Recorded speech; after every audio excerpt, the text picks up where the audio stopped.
Hello and welcome to ELT Under the Covers Crumbs on the Sheets, where we take a broader look at the education, learning and teaching industry community, and we go a little bit more in depth into topics that are on our minds and have been suggested by you, our viewers. But first, introductions. I'm Neil of NeilTEAcher. Hello everybody, it's ProfesorRich. Welcome back to Crumbs on the Sheets, and in this episode we're going to start off with a little story in that today my oldest son just started reception, and I thought this would be a good point to kind of go over one of the main things that he's learning and how that relates to us as language experts, educators. So we did the tour, and he started today. But when we were doing the tour, I was asking about the curriculum and what they learn and stuff like that. And it was really interesting because the main focus was actually on emotions, and this month they actually have a big focus on self-regulation, which is something that is hugely important, and I think we touched on a little bit with our Mr. Rogers episode on being able to label emotions, to be able to express yourself in healthier ways, and by being able to name something, it becomes something that's manageable, and that's kind of what self-regulation was. And they have this color zones. So they had like a red zone, which was like really strong emotions, where they might be like angry or something like that, and then a blue zone where they was more frustrated, and other green zones which were like happy or but it was all kind of mixed, so you can't say you want to be in the yellow zone or you want to be in the green zone. You don't want to be in the red zone, because red zone would also have something like excited as well in there. So it's kind of like all kind of mixed around this, but it's just kind of the colors were like a grading for them to be able to, instead of, if they can't say mad or frustrated or excited, they could say I'm red. I'm a bit red today, and I thought that was really interesting. Is in that they're kind of like grading the language further before they're able to get into those sort of concepts. And I thought that was. It was really heartening for me, because you always kind of worry like, oh, do they know their maths and English and all that sort of stuff, and I'm not really concerned about that. He'll gain that, but I was more concerned about the socializing and emotional kind of learning, and that was their focus. And I thought from a language point, it was really interesting that they even went back to further grade the language of the emotions for expression, instead of saying like mad, angry, excited, whatever these kind of like bigger emotions, stronger emotions are, they would say red, and then they can move that through. I thought it was very clever, and I wondered if you had any thoughts on that. There's so much to process there, but I think obviously there's a lot going on. It's quite a big day, isn't it? Your son's first day at school. Yeah. So I guess you've been thinking about a lot. I'm red. I'm red. I'm so red. Does he show? Yeah. So let me just start by clarifying. So Win is 4. Win is 4. Yes. Yeah. So he's 4. Right.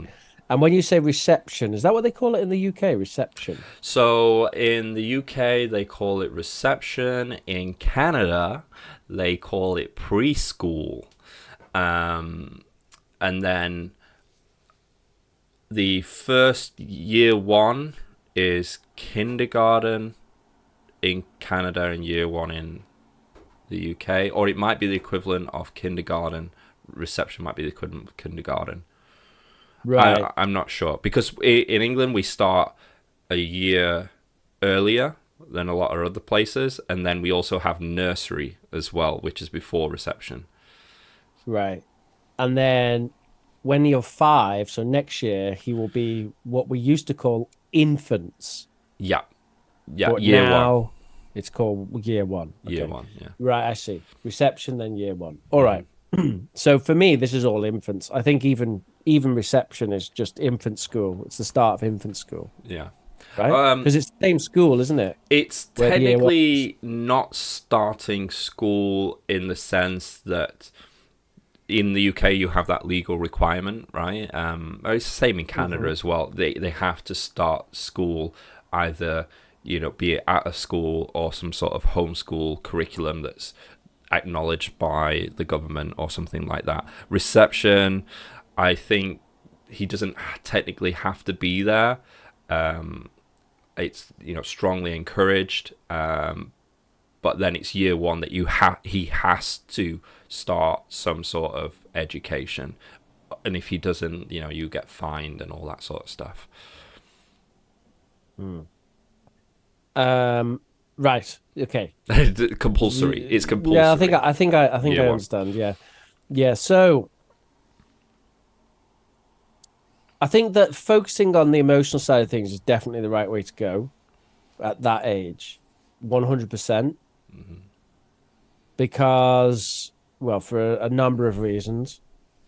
I remember actually doing some timetables or something when I was 5, and it just seemed like such a load of nonsense. And actually, later I was quite good at maths, but at the time I was rubbish at times tables. Oh yeah, Just you just wanted to memorize colour them, in. right? Yeah, basically, just wanted to color in the little things. So I think it makes a lot more sense actually to concentrate on socialization. So that's nice. Then the starting age of schools is another thing we could talk about. Varies all over the place. In Spain, it's optional at 3 and then compulsory at 5. But they have schools, public schools at 3, and they do like numeracy and stuff. So they have them sitting at desks, little desks, doing like numbers and stuff. And I remember one of my friends with kids talking about that and complaining about it, said it didn't make sense and his kid didn't like it and it seemed really strict. And the Yeah. teacher said that he was slow and not integrating because he wasn't doing the maths at like 3 years old. So, It's a bit bonkers. I mean, they get introduced to the concepts and stuff like that, but it's more the way that they are introduced is in real world applications. So, like it would be more like looking at water and looking at, instead of doing science and kind of like sitting down and going over displacement and stuff like that, they will be like, oh, here's some water, look, let's put different things in the water, you see how the water moves up and down and stuff like that. But they won't ever actually label it, which I really like. And it's the same sort of thing with kind of numbers. It's just like grouping things together, and so they kind of get understanding of the concept in the real world, and then when they actually come to kind of the study, it makes sense. But to chime in on what you're saying, that's why I really like the social and emotional focus, the emotional curriculum focus, because they need that foundation of being able to kind of regulate themselves to, if you deal with maths and you get frustrated, and you're trying to learn, but you don't know how to deal with frustration, then it makes it so much difficult, so much more difficult to learn. It reminds me of like Michelle Thomas. Keep coming back to him, where he's just like, just relax, it's going to come to you, we're going to teach you, it's okay, because you want to be in that state, you want to be in a receptive state to learn. What is it that we call it, that's in our lingo? Brain. I mean, receptive state to learn sounds Red state. pretty. Red zone. Receptive state to learn sounds pretty good to me. No, they call it a barrier. It's used in social Suggestipedia as well. Um, Right. It's yeah, not the whatever. I zone can't of remember. proximal development or I something. think it might have been like that. Yeah, I think it might have been something like that, akin to that. Right. Anyway, so yeah, well, it's a balance, isn't it? Hmm. There's definitely this idea because you've even spoke before about one of the things that you liked about the direct method is the fact that you can put people under pressure and simulate the pressure of the real world, Hmm. which, really goes the opposite way of saying that everything's about someone being relaxed so that they just absorb it. There's some sort of balancing act there, isn't there, where learning will happen more effectively in a relaxed environment, but also you need a bit of pushing every now and again. So there's some sort of it needs to The be dichotomy. catered, Yeah. needs to be balanced, and there's situations when you need to do one or the other, and even one or the other with students. But I think with little kids, yeah, we don't want to be instantly putting them under pressure, giving them all kinds of issues when they're older. I mean, this is the thing, isn't it?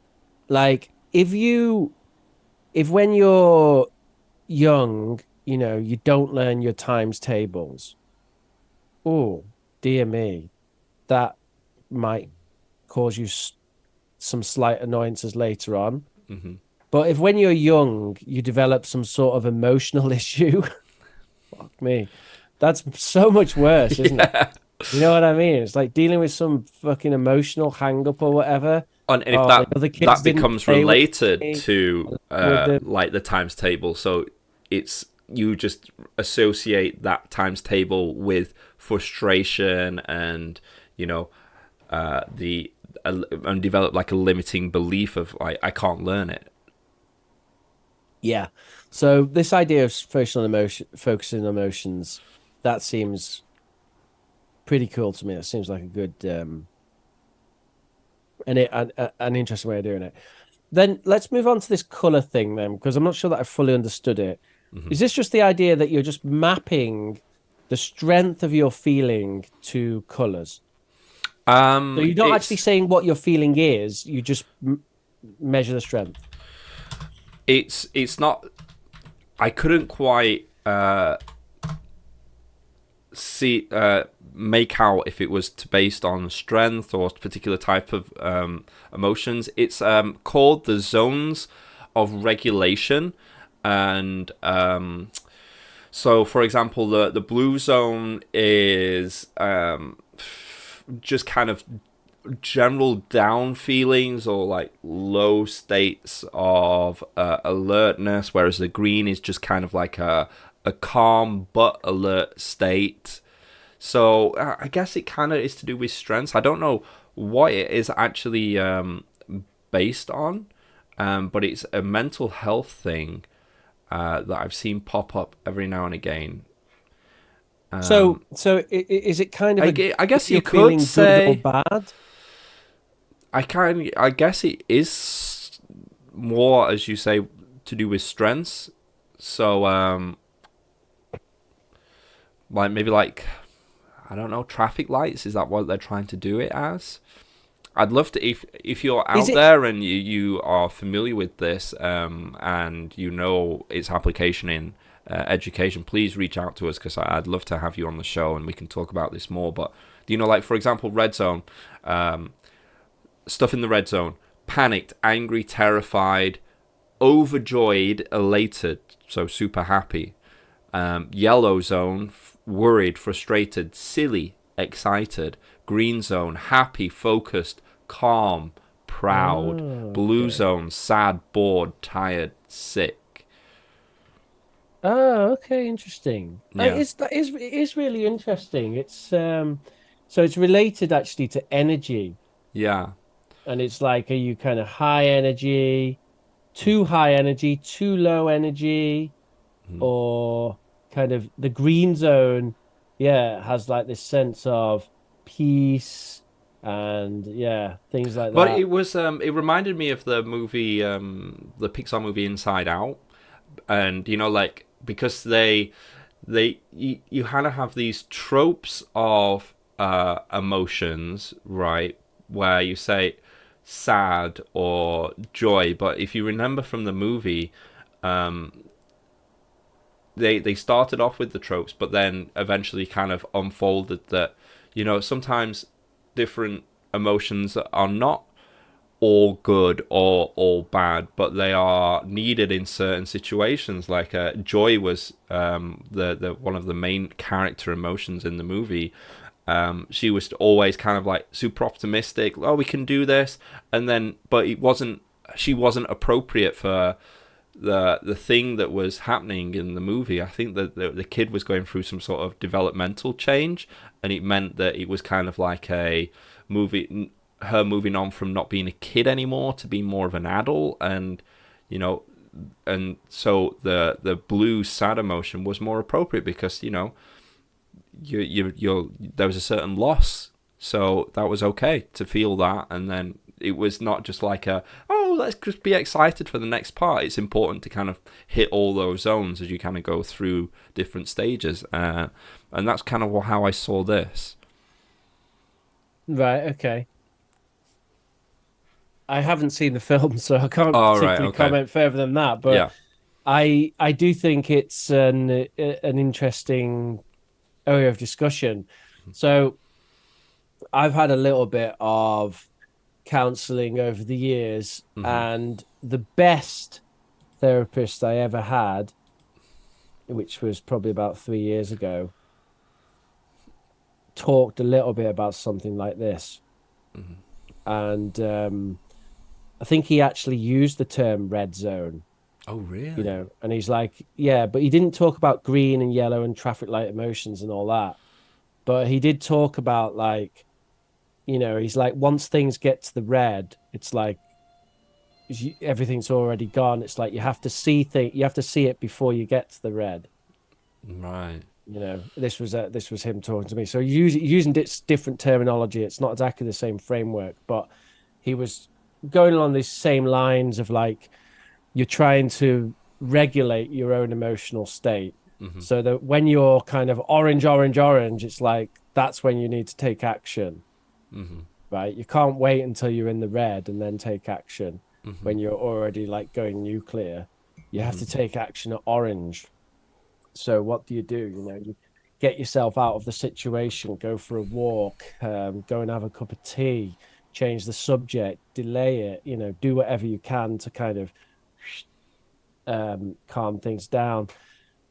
And I can testify that doing this kind of stuff as an adult is incredibly difficult. And I'm sure it is as a child as well. But as we did touch on when we talked about the late, great Mr. What's his face, Rogers, Mr. Rogers, Mm-hmm. we, we delved into the idea that teaching these kind of skills to kids, like, rewarding yourself when you're able to let go of anger and stuff like that. Mm-hmm. You know, I mean, he really made a big deal of that, didn't he? Like, really celebrate that. Mm-hmm. When you feel angry, just punch a pillow and just celebrate the fact that you didn't shout, you didn't throw anything, right? Mm-hmm. You dealt with it and you coped and you can see as an adult, you can look at that and you can go, wow, that's just great teaching for kids. That's going to help them so much Yeah. when they get older, because I think we can all see that in ourselves and in people around us, that finding people who are actually what we might think of as emotionally healthy Mm-hmm. is quite rare, isn't it? Yeah. Like, Well, if you go on social media, yeah. yeah, well, that's a good one. But also, honestly, just in general, Yeah. I think finding someone who's like really well, I mean, emotionally regulated, to use the terminology from this, to find someone who's an emotionally regulated adult, to use a phrase that you used about a couple of months ago. Mm-hmm. You made a comment like no one seems to have their shit together. Mm-hmm. Finding people who have their shit together, Mm-hmm. it's like they stand out. They stand out like kind of glowing diamonds because it's so rare. When you find someone who really has their stuff together and they seem to be able to deal with things, oh, that crisis has happened. Okay, let's deal with that. This crisis has happened. And whereas everyone else seems to be running around like headless chicken, whinging about everything in the staff room, I do it as well. It's, oh, fuck this and this happened and oh, what's all that about? And at the end of the day, if you really have all your shit together, then, you don't need to do that. And probably you end up getting promoted to CEO of international corporations, you know what I mean? But it does seem to be, it's obviously, it's really valuable to be able to deal with difficult situations, human emotions, and all that sort of stuff. So it does fascinate me where this came from. You say that you discovered this by looking at did you say it was the syllabus, the curriculum? Oh, this was just with talking with the deputy head teacher and kind of going through the school on the tour. But I Oh, was yeah. aware of the the zones of regulation before, but I didn't know that it was something that they actually taught in school as extensively and as deeply Mm, as they do it, and that was their primary focus is mm. its emotional development for reception, which was Right. great. Yeah. And it's a what do we call it in the UK? It's a state school, is it? Yeah, it's not Yeah. private. I don't pay for it. It's, Mm. funded by the government. So how come there's like open days for stuff like that? Do you still get to choose your state school? I don't know anything about So this. the process was interesting here because obviously I moved back to the UK from Canada. So I had to go through the admissions board. Basically, I just sent them an email saying, "Look, I'm back in the UK. I've got this kid. I don't know what to do with him. Can you take him off my hands?"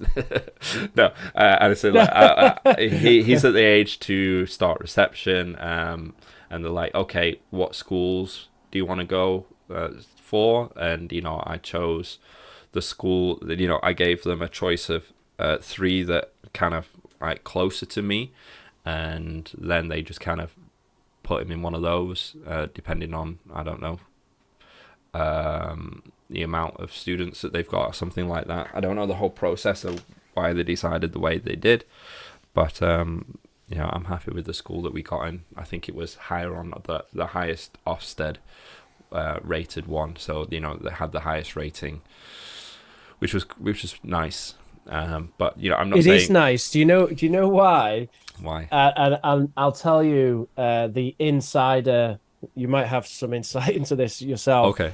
but the Ofsted rating is good. It's a good indication because what it actually shows you Mhm. is it doesn't necessarily tell you what it says in the report, Mhm. but what it does tell you is that they've got competent management and competent teachers Mhm. who can competently deal with whatever bullshit Ofsted says. This is what we're going to measure you on in the next year, Mm. right? And I know, having been in various teams in the UK, in various environments in the UK where we've had these kinds of inspections. I'm at one now where we have that kind of stuff, and I can see different ways of how it's dealt with, Mhm.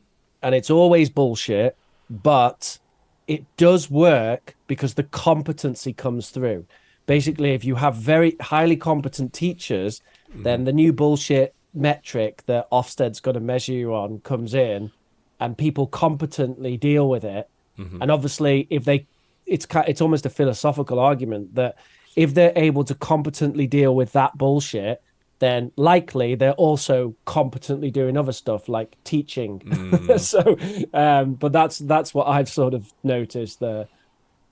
Interesting. I mean, I looked at it and I was told, by family, they're like, "Oh, this is the best school in this area." But when I looked at the Ofsted reports, it was all, all the schools were under kind of like a good band, and it was just, I don't know, positioned higher, but it was still good.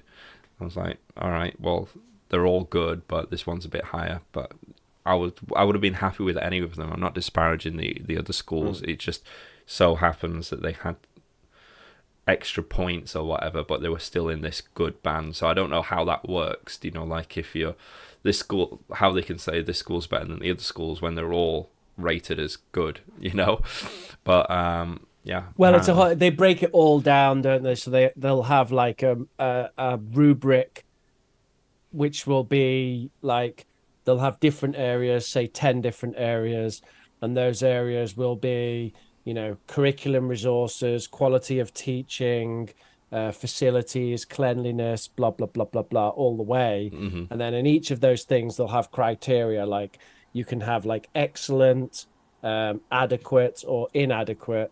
And maybe for, if we look at like cleanliness, then excellent could be like, well organized, really well organized classrooms, spotless floors, Mm. et cetera, et cetera, and meets all the criteria of adequate. Whereas inadequate for cleaning would be, um, crap all over the floor Yeah, I'd and love to see whatever. because there was an excellent, but we were it was a bit too far away from where I am. I'd love to see what that looks like because I was really impressed with the school that I went to in how things were laid out and the teachers and that little tour that I did and what I talked about with them. And I was really impressed and really happy. So I'm just wondering, what does excellent look like? Because I couldn't Yeah, imagine but much you you're more. you're talking about a snapshot, man. I Yeah. mean, yeah, it's an overview of the whole thing. Hmm. So obviously things are going to vary department to department and all kinds of stuff. Teacher to teacher, department to department. When you come in for an open day, theoretically you're going to get the best experience that they can show you, right? Yeah. Another thing that I wanted to bring up was how it was laid out in the classroom and how it was how they actually did instruction. So it it reminded me you go into the classroom and the reception area, they had two classrooms, but they'd knocked out the doors, so they'd made it like there's like a little hallway that connects the two big classrooms, and it's like kind of open plan, and then the door to the outside goes to the outside playground, and they've got like a sandbox and multiple different stations all enclosed in a fence, and a little area for them to kind of like ride bikes and stuff like that. And it was there was no desks, no chairs, no like that uniformity that it kind of used to with the classroom. It had that very much had that Montessori, Reggio Emilia, Waldorf kind of Mm. approach in that it was just these different stations. Like there was a little kitchen area where they could play kitchen. There was like a book area. There was a an area for like stacking Legos. There's an area for outside where they have water and an area for sand, and an area for lots of little like cranes to pick up blocks and stuff like that. All different stations that the kids can move about between on their own kind of volition. And the instruction came in, and this was probably the buzzword of the induction, came from breakout. So they had these little rooms, and they called them breakout rooms, and they were taking small groups of children to do more focused instruction. They didn't really go into much more detail than that, but they said, I don't know, like group of 6 kids or something like that. They would take them into this, and they would do some instruction. I guess kind of like go over, I don't know, some arithmetic, or I don't know, some learning points, whatever it is that's on the curriculum, or maybe going over these red zones. But they, and that would happen throughout the day. And I thought that was very interesting. And It sounds really good. yeah, it Did, was you great. went to several open days, right? No, you couldn't go to the other schools. You could only go to the schools that it wasn't an open day. It was an induction, a tour, and you could only Oh, go so you've got once you've nothing been to allocated compare the to. I can see place. what you mean now Yeah, about comparing, yeah. because yeah, I wonder. I would like to know as well. Is this the common situation I in asked, and they said that reception? they follow the national curriculum for that, so they must have uh, other schools must do the same thing, but I don't. Maybe they just don't have the same resources as set up in the same way. But yeah, I'd love to have if you're out there, you're a reception teacher in the UK. If you could speak to this, please come on the show and we'll poke you and ask you some questions. Hmm. Yeah, no, I mean it is interesting to know if that's the case. All we ever hear is people whinging about education. Hmm. Me myself, I whinge about education. Hmm. So, if there's one age group which is doing well, I mean, it'd be interesting to see how your thoughts develop about this in 6 months' time. Yeah, When we'll you're do like, follow up episodes, yeah, obviously. when you're like, oh, that bullshit traffic light system. I keep being red zoned by my child. Yeah, it's like Dad, you're in the red zone. he doesn't know how to say he's angry It's anymore. not the red zone; it's the danger zone, and that's where Maverick lives. Yeah. No. Yeah. So carry on. No, fine. If you've got another thought regarding that, I was just going to say, um, to move on a little bit from curriculum stuff, because Yeah. obviously that's something you're going to learn more about over time. Any other things regarding your kid's first day at school, which I think is relevant to quite a lot of people, isn't it? Hmm. Um. The only thing that I would say that was interesting and helpful, something that we already did anyway, was that they before we even started, they gave us kind of like a prep guide of kind of stuff that your kid needed to be able to do. You recognize his name. He can go to the potty, go to the washroom, the toilet, the bathroom, whatever you say over here, by himself. Like he can say if he's got any allergies. Mm. He can wash his hands by himself. Tie his shoes, that sort of stuff. Mm. Um, Yeah.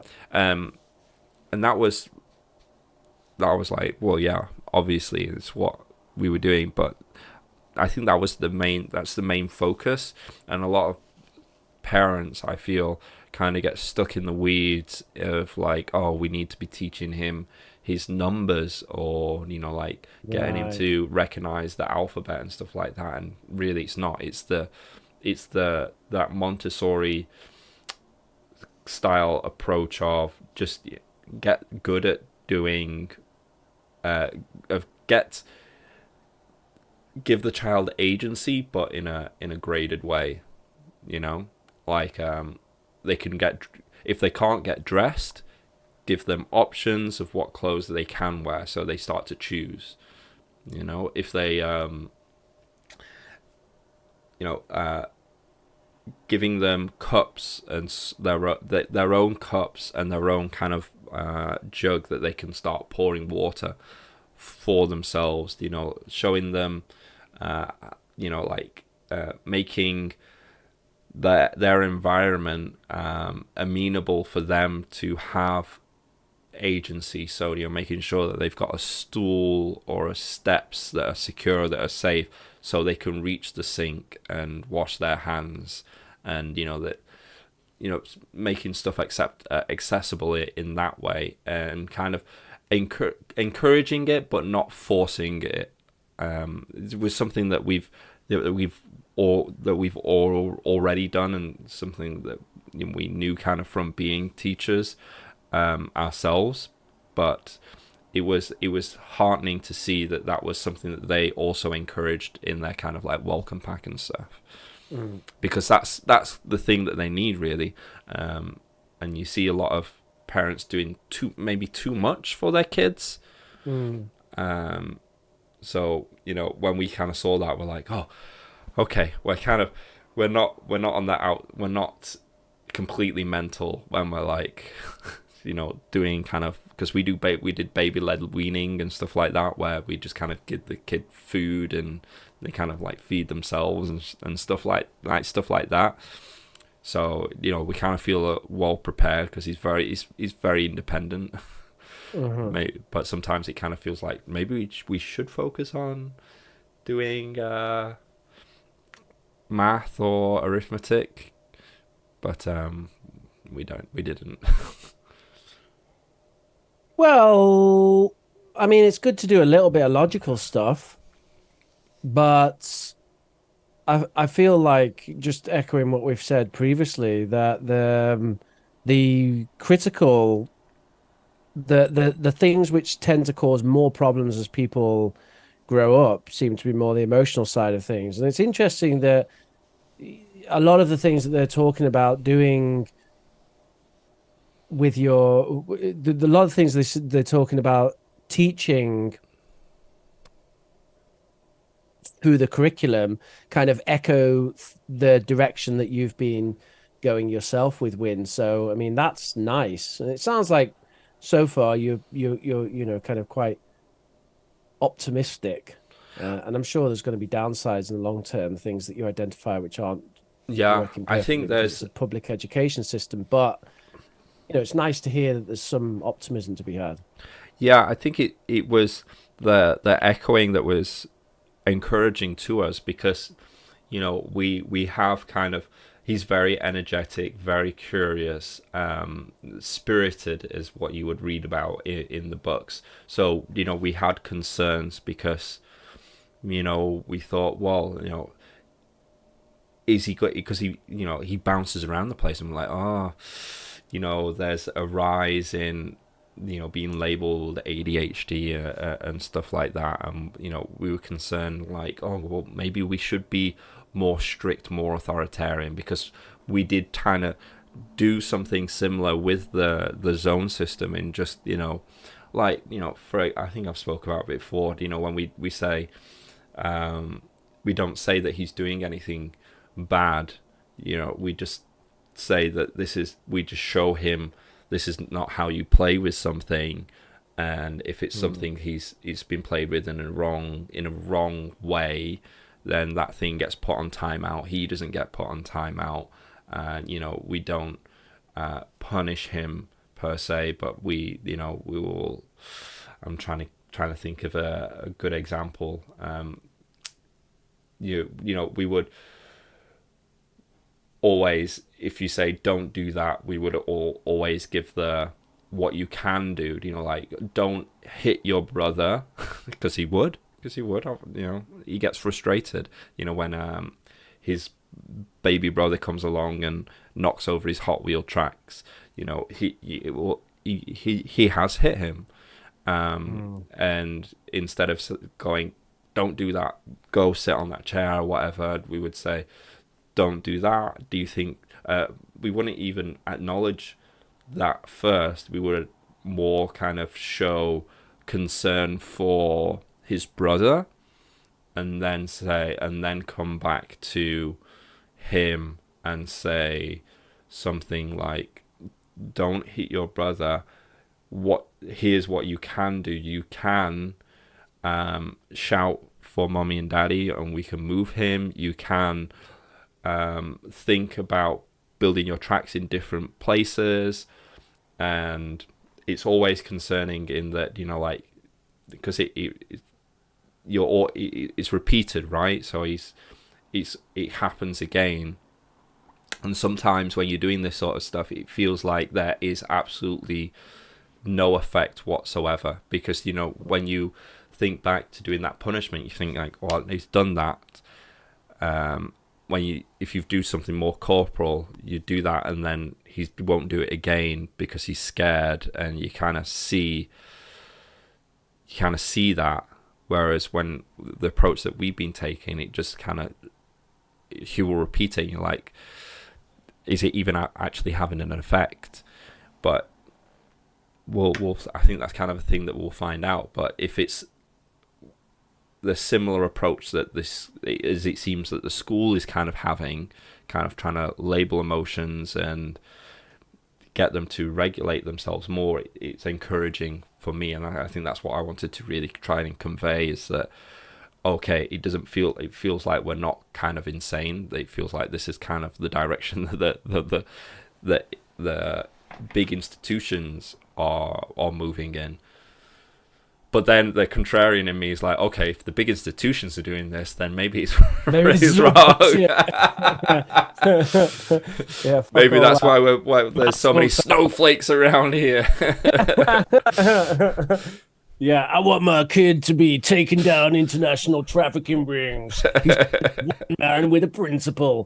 Okay, no, so I think basically what we need is a follow-up to this. We need to know more about this traffic light system. We need to know what your thoughts are going to be 6 months down the line after Wynn's been in the institution for 6 months, and we'll see what his emotional regulation has. Well, it's the Institute of Public Education. True. Whether this emotional regulation has improved a little bit for him.